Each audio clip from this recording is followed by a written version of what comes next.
दिल्ली की सर्दी में जांच की आंच में अरविंद केजरीवाल को पसीने आ रहे हैं। सुधांशु त्रिवेदी। मित्रों, दिल्ली के मुख्यमंत्री अरविंद केजरीवाल जी, जिन्हें दिल्ली की सर्दी में जांच की आंच से पसीने आते हुए दिखाई पड़ रहे हैं, अब परिस्थिति में एक नया आयाम जुड़ रहा है।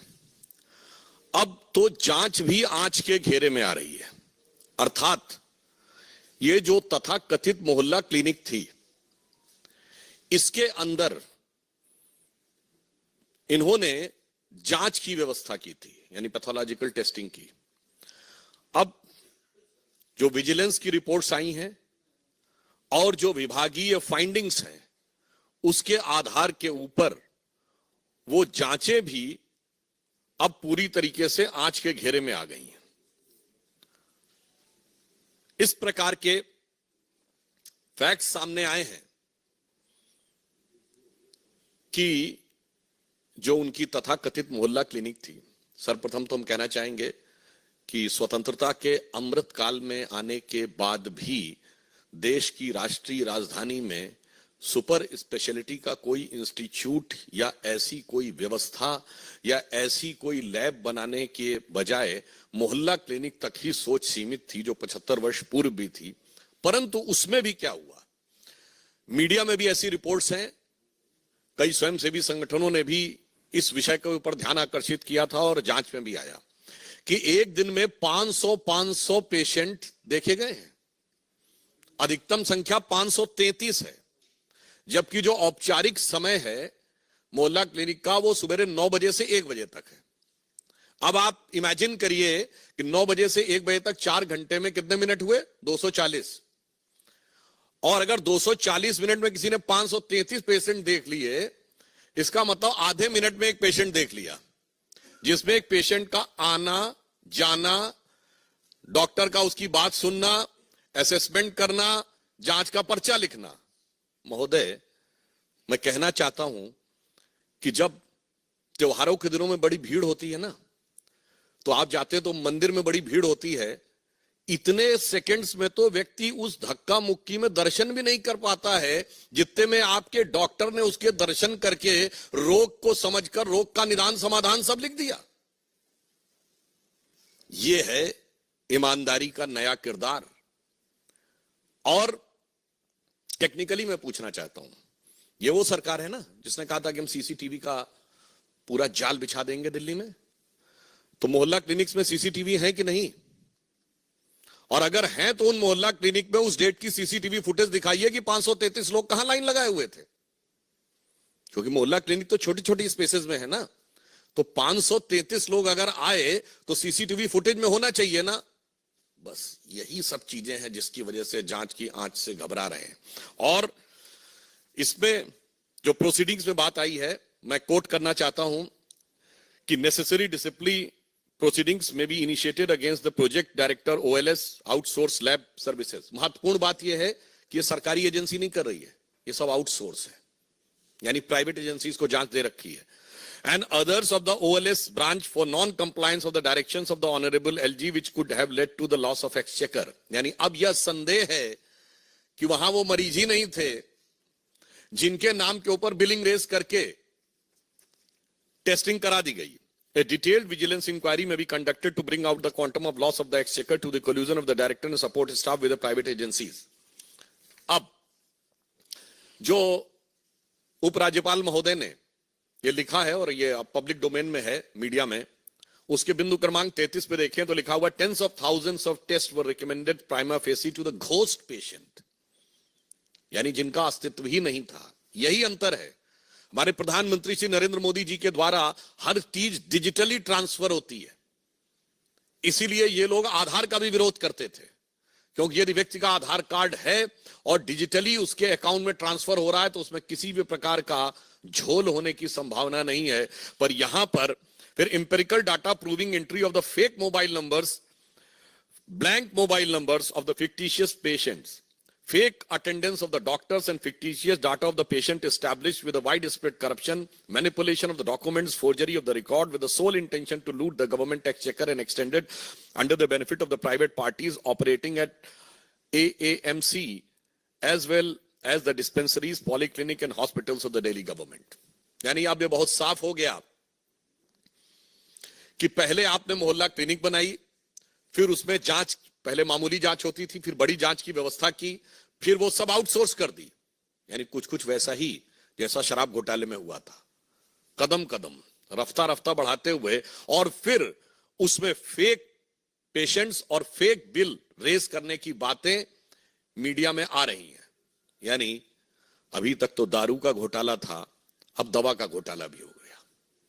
यानी दवा और दारू दोनों में घोटाला करके कौन दिखा रहा है?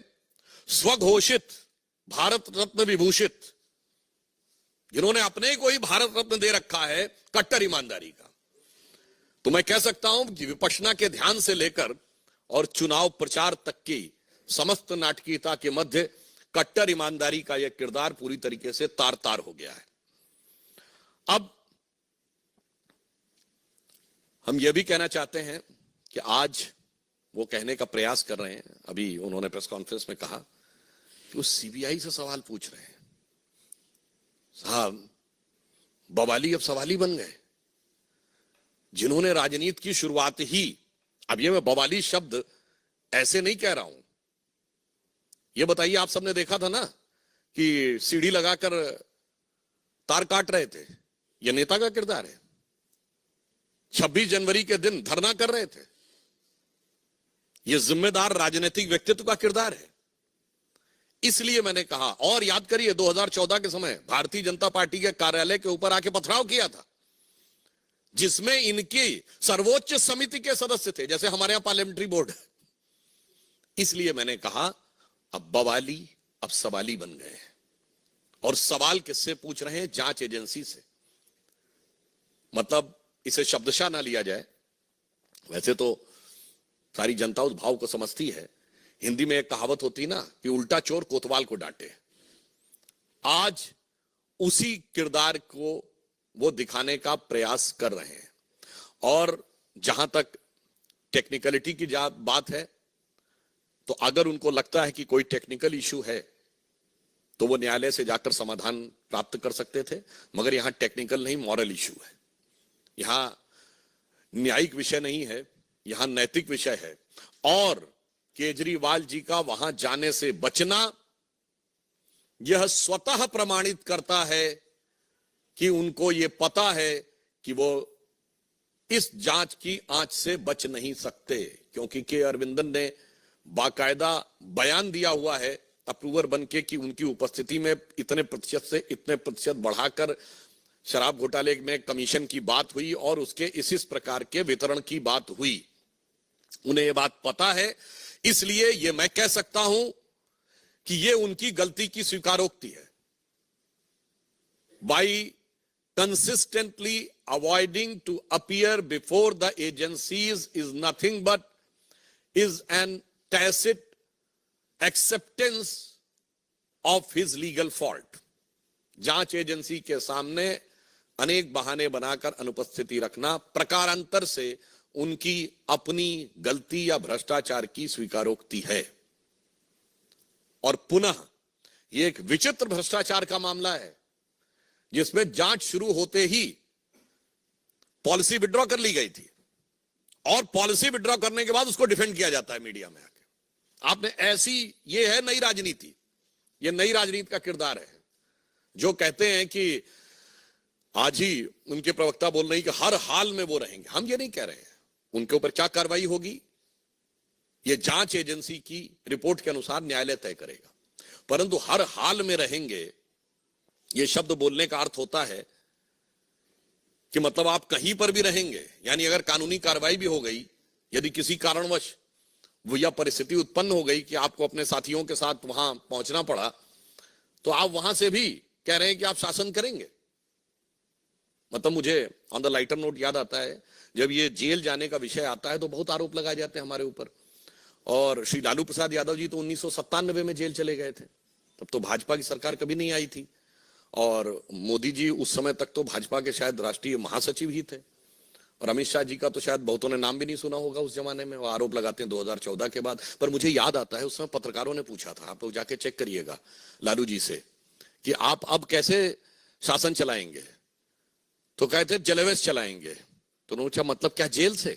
उन्होंने कहा नहीं, मतलब उनके साथियों ने कहा मतलब वो कह रहे हैं जलवे से ही, जैसे चल रहा था वैसे ही चलता रहेगा। मगर आज तो लग रहा है जो आम आदमी पार्टी के नए किरदार में तो ये वाकई कह रहे हैं हम जलवेज चलाएंगे। इसलिए मैं सिर्फ ये कहना चाहता हूं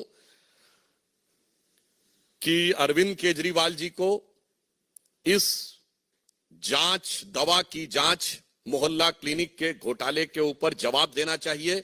और मैं समझ सकता हूं कि आप एजेंसी के पास जाने से इसलिए डर रहे हैं कि तेरी उल्फत में हूं बैठा इतने राज छुपाए कि अगर नजर मिले तो कदम डगमगाए। तो उन्हें पता है कि जैसे ही सवालों से नजर मिलेगी तो कदम डगमगा जाएंगे।